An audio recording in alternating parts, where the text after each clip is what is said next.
जी नमस्कार दोस्तों, मैं एडवोकेट विजय कुमार राय आपका अपने यूट्यूब चैनल के माध्यम से हार्दिक स्वागत और अभिनंदन करता हूं। मैं रोजाना की भांति आपके समक्ष law legal justice legal awareness के तहत नए नए कानूनी विषयों पर चर्चा करने के लिए तत्पर और तैयार रहता हूं। आज का जो विषय हमारा आपके समक्ष है बड़ा इंपॉर्टेंट बड़ा ही महत्वपूर्ण विषय है, जिसमें यह कहा गया कि पति पत्नी को रखना चाहता है, पत्नी नहीं है तैयार। पति अपने पत्नी को रखना चाहता है, पत्नी नहीं है तैयार रहने के लिए। तो ऐसी व्यवस्था में पति क्या करे? ऐसे कौन से कदम उठाए पति जिससे उसकी समस्या का समाधान हो सके, और ऐसी व्यवस्था का समाधान पति कैसे करे? तो मैं एडवोकेट विजय कुमार राय आपको अपने इस टॉपिक पर यही बताना चाह रहा हूं और यही अपने लीगल पॉइंट ऑफ व्यू को रखना चाह रहा हूं कि जहां कोई पति अपने पत्नी को रखना चाहता है, उसकी पत्नी उसके साथ रहना नहीं चाहती, तो ऐसी व्यवस्था में पति क्या करेगा? कौन से ऐसे कदम उठाएगा जिससे उसकी पत्नी उसके साथ रहना चालू कर दे, या कौन सी ऐसी व्यवस्था का निपटारा करेगा कि जिससे उसकी पत्नी का जो उसके साथ जो वैवाहिक संबंधों का निर्वाह या पुनर्स्थापना की व्यवस्था में जाना चाह रही या हो रहा, तो कैसे होगा? अब इसी पर परिचर्चा मेरी आज आपके समक्ष है। तो हम लोग शुरू करते हैं। यदि आप लोग हमारे इस वीडियो में नए हैं तो कृपया करके हमारे इस चैनल को लाइक सब्सक्राइब जरूर करें और अंत तक वीडियो देखिएगा, तभी बातों को समझ पाइएगा, अन्यथा बातों को नहीं समझ पाइएगा कि कौन सी बात कहां जा रही, कैसे क्या हो रहा। चूंकि अंत तक वीडियो देखिएगा तभी समझ पाइएगा कि पतियों को क्या अधिकार है जब उसकी पत्नी उसके साथ नहीं रहना चाहती, या पति न रहे पत्नी के साथ तो पत्नियों को क्या अधिकार है। यानी जो चर्चा मैं आज आपके समझ कर रहा हूं, ये हमारे मैट्रिमोनियल समाज में बहुत ही इंपॉर्टेंट विषय है। इसमें जनरली पत्नियां पति के साथ नहीं रहना चाहती, पति डिस्टर्ब है, पति मेंटली डिस्टर्ब है, पति फिजिकली डिस्टर्ब है, पति इकोनॉमिकली डिस्टर्ब है। तो उस व्यवस्था में पति सोचता है कि भैया हम क्या ऐसा काम करें या ऐसा कौन सा उपाय करें कि हमारी पत्नी हमारे साथ रहे। तो चलिए वीडियो को शुरू करते हैं कि पत्नी घर छोड़कर चली जाती है। जैसे सपोज दैट आपकी शादी हुई 2 साल 3 साल 1 साल 1.5 साल जो भी शादी का समय हुआ, आपकी पत्नी आपको छोड़कर चली जाती है। जाने के बाद मायके में बैठ जाती है। मायके में जब बैठ जाती है तो मायके में एक चाणक्य व्यवस्था होती है, उस व्यवस्था में चाणक्य नीति कहलाती है। वो उनका काम यही रहता है कि वो पति पत्नी के डिस्टरबेंस को और मोटिवेट करें।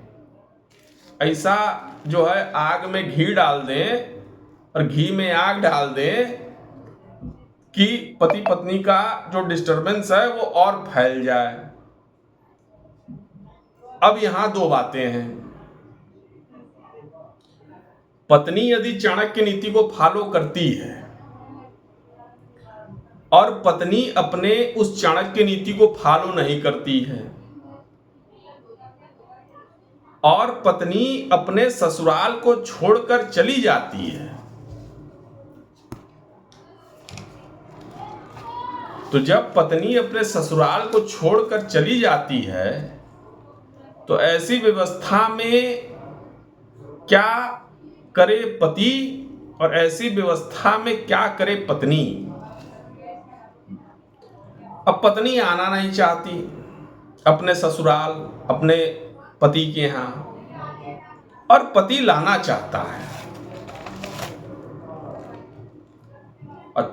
भाई पति निश्चित तौर पर अपने वैवाहिक संबंधों की पूर्ति करना चाहता है, अपने वैवाहिक संबंधों की पुनर्स्थापना करना चाहता है। उसकी पत्नी यदि चाणक्य नीति को जो है फॉलो अप करके चली गई, उस व्यवस्था में चाणक्य नीति की व्यवस्था में उन्होंने कोई ज्ञान दे दिया, तो चाणक्य नीति हमेशा यही कहेगी कि जो है तुम घरेलू हिंसा का मुकदमा कर दो, तुम 125 कर दो, है ना, तुम जो है 498 का मुकदमा कर दो। पत्नियों को अक्सर यही चाणक्य नीति फॉलो अप करते रहते हैं, कराते रहते हैं उनके चाणक्य जो बैठे हैं उनके ससुराल मायके में।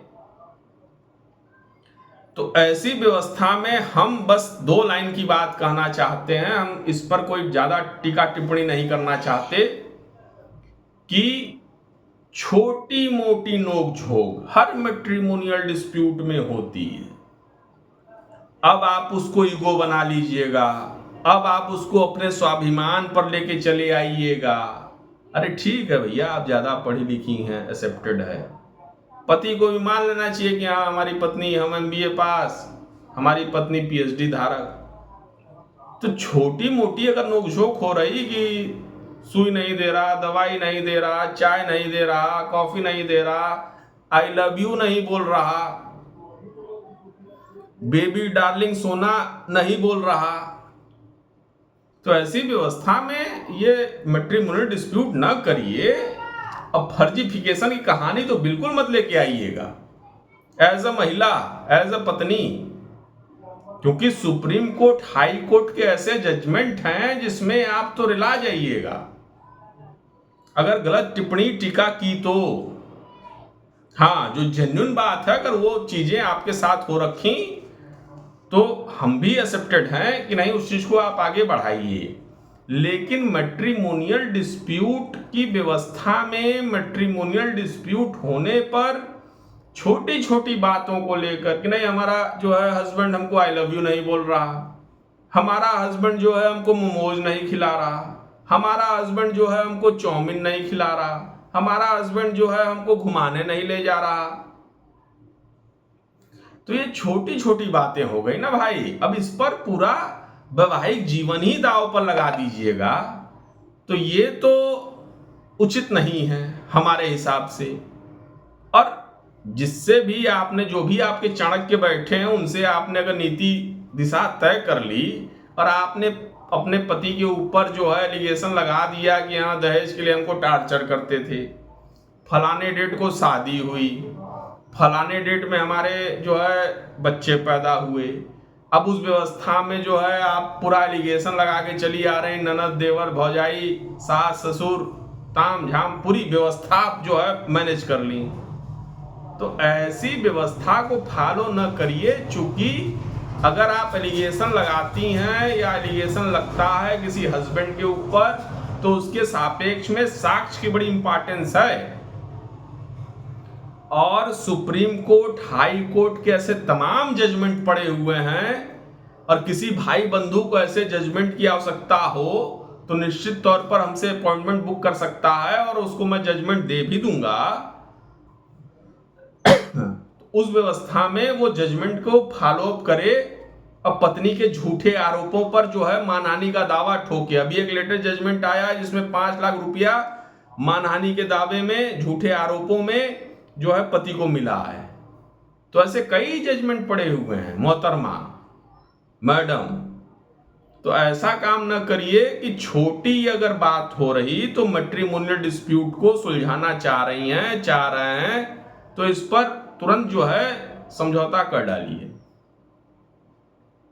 शर्तें आपकी, हालांकि शर्तें दोनों तरफ से होंगी।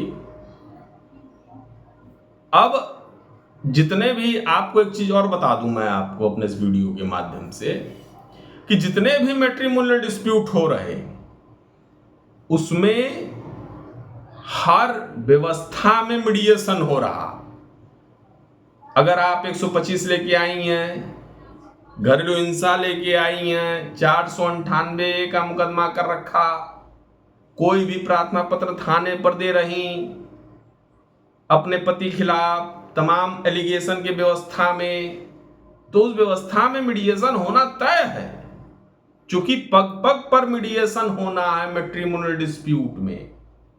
और आपको चाणक्य ने तो पहले ही समझा बुझा के बैठा दिया कि हाँ लीजिए 1 करोड़, 5 करोड़, 10 करोड़। तो वहां तो माथा आपका काम करेगा नहीं। लेकिन जहां आप साल 2 साल 3 साल मुकदमा लड़ लीजिएगा, वहीं आपका माथा टन से काम करना चालू कर देगा। खुली व्यवस्था के तहत हम लोग अपने वीडियो में बताते हैं कि कैसे लोग जो है इस तरीके से चीजें करते हैं, कराते हैं, कैसे आपको बचाव करना है। भाई वैवाहिक संबंध आपका, पति आपका, बच्चा आपका, सोचेगा कौन? हम सोचेंगे। चाहे आपका चाणक्य सोचेगा, तो चाणक्य सोचने की नीति में नहीं बैठा है। चाणक्य तो आपको लड़ा रहा, लड़ाने की व्यवस्था में आपको भरमा दिया कि हाँ 1 करोड़ रुपया हमको मिलना है।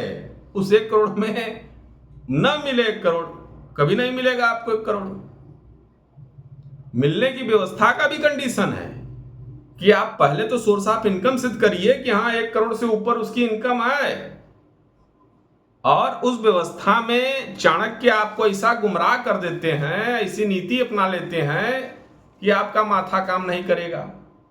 जब माथा नहीं काम करेगा तो कैसे मुकदमा लड़िएगा? आप तो अपने व्यवस्था में मुकदमा लड़ रही हैं। आपको एक ठो ईगो हो गया कि हाँ हमको मारा है, हमको गाली दिया है, हस्बैंड जो है इस तरीके से चीजें किया है, तो हम इसके परिवार को पूरा लपेट लेंगे, पूरे कानूनी माया जाल में ऐसा लपेटेंगे कि ये छूटेगा नहीं। एज एडवोकेट बता रहा हूं, हस्बैंड का कोई नुकसान नहीं है, नुकसान आप ही का है। हमारी एक पर्सनल जो है थ्योरी क्वेरी काम करती है, मैं उसी पर अपना वीडियो बनाता हूं। बहुत लोग देखते हैं, पसंद करते हैं, लाइक करते हैं, शेयर करते हैं, सब्सक्राइब करते हैं। हमारे चैनल की व्यवस्था में एक चीज है कि कोई वीडियो हमारा देख ले कि उसको क्या करना है ये उसके दिमाग में बैठ जाता है।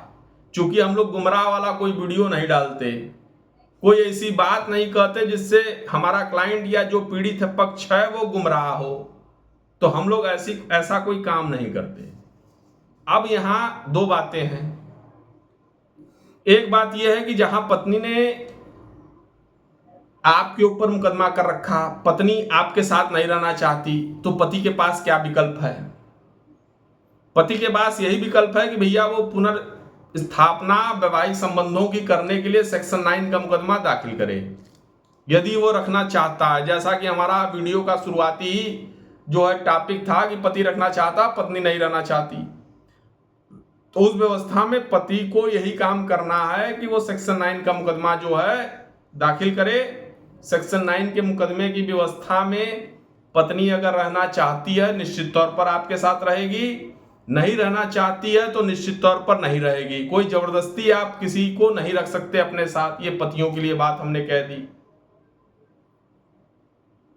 कि आप जबरदस्ती किसी को अपने साथ नहीं रख सकते। कानून हमारा ऐसा नहीं है कि नहीं जबरदस्ती आपको, हम लोग गाय भैंस हैं, बकरी बकरा हैं कि खूंटा पर बांध दिया वहीं पड़े रह गए। जब पत्नी नहीं रहना चाहेगी तो नहीं रहेगी।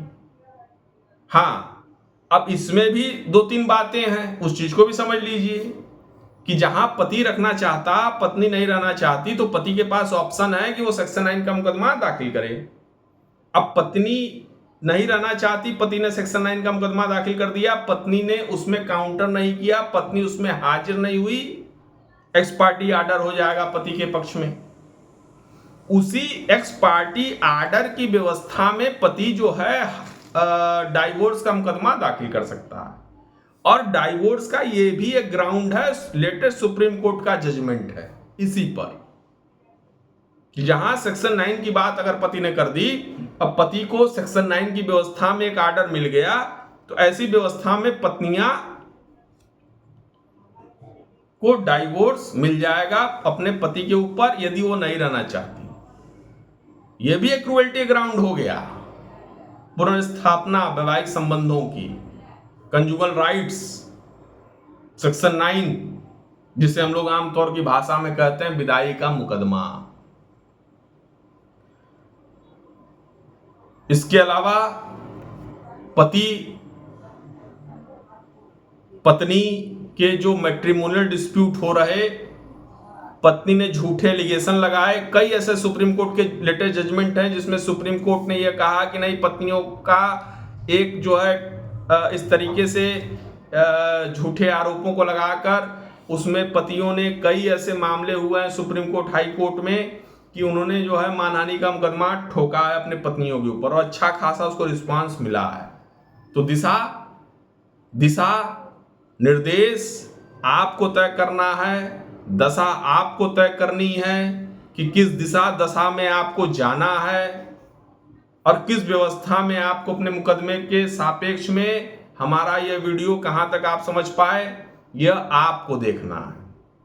यदि आपको ऐसे ही इंटरेस्टिंग विषयों पर कोई जानकारी, कोई मैट्रिमोनियल डिस्प्यूट पर कोई जानकारी यदि हमसे चाहिए तो निश्चित तौर पर आप हमसे व्हाट्सएप पर अपॉइंटमेंट बुक करके सलाह निर्देश ले सकते हैं। निश्चित तौर पर आपकी जहां तक हर संभव मदद होगी हम लोग करने के लिए तत्पर और तैयार हैं। जय हिंद, जय भारत।